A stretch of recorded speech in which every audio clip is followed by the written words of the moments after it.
Olá, caros espectadores. Bem-vindos de volta ao canal. Hoje vamos falar do Kigutilik. Mas antes de começar, não esquece de deixar seu like para apoiar o canal, compartilhar com os amigos e se inscrever para não perder os próximos vídeos. Deixa nos comentários o que você achou dessa criatura e se quer mais mistérios bizarros assim. Vamos lá. No vasto e gelado universo das tradições ancestrais do Ártico, onde o mar congelado encontra o céu infinito e a sobrevivência depende do equilíbrio entre o respeito à natureza e a negociação com o mundo dos espíritos, existem criaturas tão estranhas e aterradoras que a simples visão delas poderia marcar a alma de um caçador para sempre. É exatamente esse o caso do Kigutilik, um espírito singular documentado pelo explorador e etnógrafo dinamarquês Knut Rasmussen no início do século XX, durante suas expedições entre os povos inuits de Iglulik, na região de Nunavut, no atual Canadá. A história nos conta que o místico Anarkak, conhecido por suas habilidades xamânicas e por buscar auxílio espiritual para sua comunidade,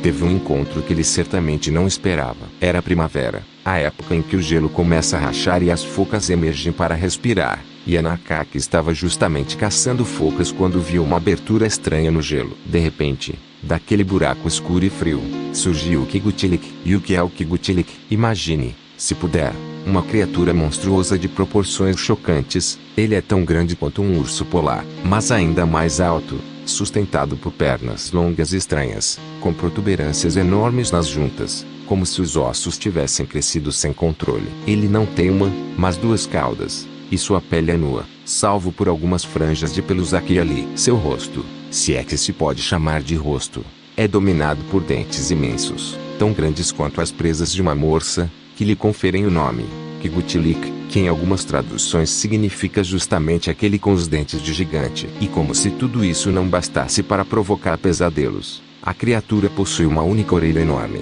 que não está na lateral da cabeça, mas sim no topo, ligada ao crânio apenas por uma dobra de pele, fazendo com que pareça uma xícara ou um fungo brotando do crânio. Quando Anarkak viu aquela aparição emergir do gelo, o Kigutilik começou a rugir, emitindo um som profundo e gutural que o texto original descreve como para um caçador inuit, que cresce ouvindo histórias de espíritos ajudantes chamados Turngat. O encontro com um ser tão poderoso poderia ser uma oportunidade única de ganhar um protetor ou um aliado para curar doenças, controlar o tempo ou garantir caça abundante. No entanto, o terror foi tão avassalador, a visão daquela silhueta disforme com pernas de monstro, presas de morso e aquela orelha solitária balançando no alto foi tão perturbadora, que Anarkak simplesmente entrou em pânico. Esqueceu todo o treinamento xamânico, toda a coragem necessária para barganhar com o sobrenatural, e fugiu de volta para casa o mais rápido que as suas pernas podiam carregá-lo, sem conseguir assegurar a ajuda do Kigutilik.